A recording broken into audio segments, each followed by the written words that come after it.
do you like about your job? The thing I love about my job is in working with kids, working with students. I have a passion for that. I've always have. Ever since I was a coach, it's about molding children to become good, productive citizens in the community. I have a picture of my last team that I was part of the coaching staff, that I was a head coach. And I have that picture not just because we won a district title or anything like that, but I always tell people that I love to look at that picture, and I go down every single row of kids, and I'm very, very proud because every child there, every athlete, every student is doing something productive in life right now.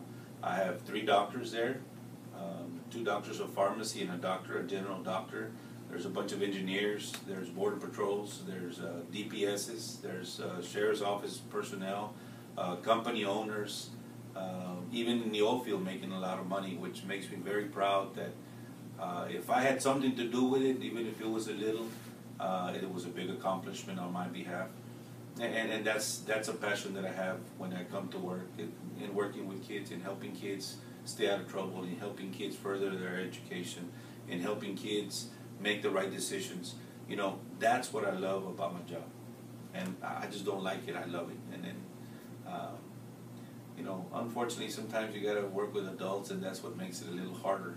But I get up in the morning, and I love coming to work, knowing that I'm going to come and deal with kids like you. If your parents didn't push you to have an education, do you think you would be here? Probably not, to be honest. Even though I consider myself a hard worker, because I worked real hard since I was very little, helping my dad and stuff like that.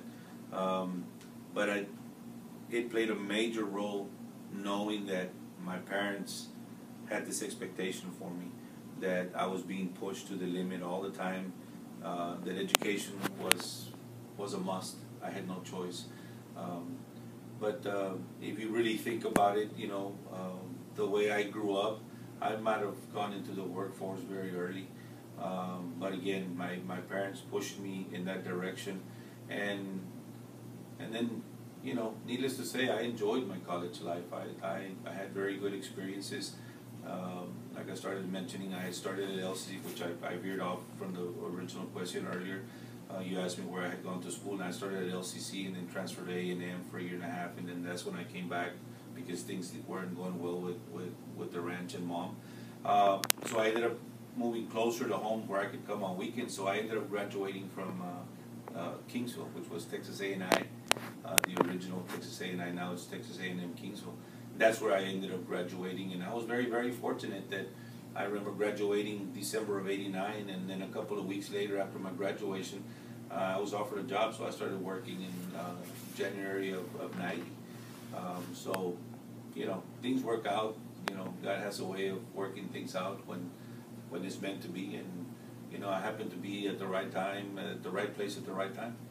So, that's been the fact that, like I said, that I really enjoyed my career in college, because I met some very good people everywhere where I was at. Everywhere where I went, I was involved with the church, which was totally awesome and a great help. When I was in Laredo, I was very involved with a movement called the Cursillo movement. When I went to A&M, I became very active with the church there. Went to a retreat called Aggie Awakening, which was awesome. When I came to Kingsville, the same thing. I got involved with the church. Went to Mathis for a retreat. So, I'm not saying I was a great person, but it really helped me, and I really enjoyed my college days, which made it easier for me to, this is really what I like doing.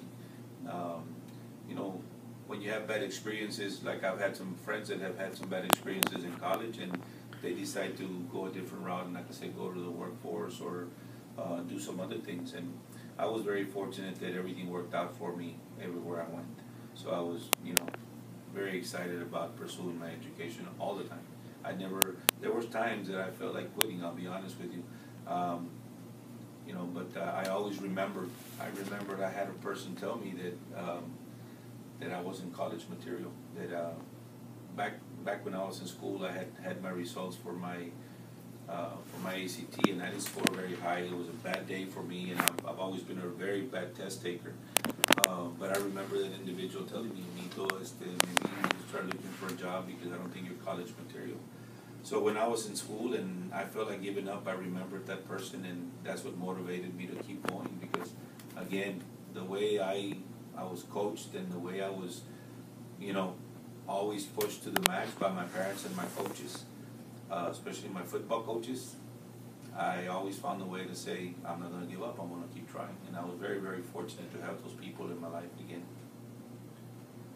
Alright, well, thanks for taking time out of your day to schedule an interview with us.